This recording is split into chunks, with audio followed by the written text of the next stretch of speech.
Comment reconnaît-on un ministre ou un président en visite en Outre-mer? Genre, trop facile.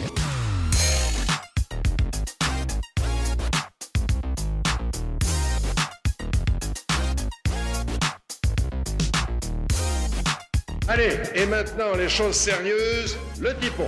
Le territoire d'outre-mer le moins éloigné de Paris, c'est Saint-Pierre-et-Miquelon, à quand même 4000 km. Alors, quand un représentant de l'État vient nous voir, on met le paquet, nous.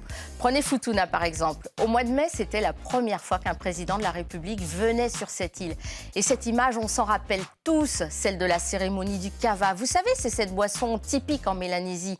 Certains disent qu'elle a l'odeur du pastis, que c'est amer et que ça évoque plutôt le goût de la terre. Le seul regret des Futuniens, c'est que François Hollande ait décliné leur invitation à porter la tenue traditionnelle, refroidie sans doute par l'épisode Chapka. Et puis la tradition veut que notre hôte reçoive une marque d'attention qui rappelle notre culture. À Saint-Pierre-et-Miquelon, c'est le cadeau confectionné en peau de morue. Aux Antilles, on aime bien les cadeaux un peu plus intimes. Ça, c'est le bois de la fausse Ziziane. Ah oui, C'est ça qui met les zizi en pas de problème de ce côté-là. Et alors, mon préféré, le Graal des Graals, c'est le collier de fleurs dans le Pacifique et aussi dans l'océan Indien. Quand on ne voit plus leur tête, tellement il y en a. Christian Estrosi devait drôlement aimer leur parfum enivrant quand il était ministre des Outre-mer. C'est peut-être pour ça qu'il s'est rendu 3 fois en Polynésie en l'espace de 2 mois. Est-ce que je vous ai manqué un peu?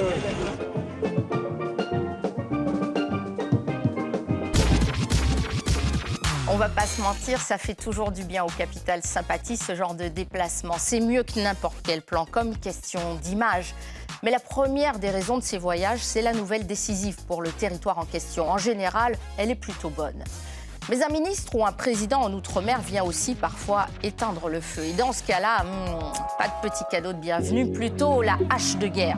Yves Gégaud, il peut en témoigner. Quand il était en Guadeloupe en 2009, au moment de la grève générale, on avait beau être dans la période de carnaval, il n'était pas vraiment à la fête.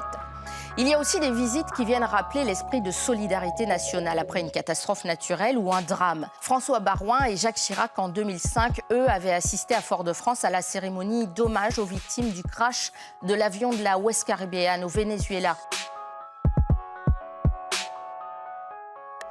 Et il y en a un qui a bien compris que la France ne se limite pas à un hexagone, c'est François Hollande. On le surnomme même le président des Outre-mer. Il s'est rendu un peu partout, y compris à Miquelon, l'une des plus petites terres ultramarines. Elle compte 600 habitants.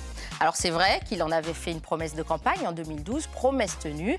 Mais si François Hollande est allé un peu partout, c'est Nicolas Sarkozy qui détient le record du nombre de déplacements outre-mer. 12 contre 11 à ce jour pour l'actuel président.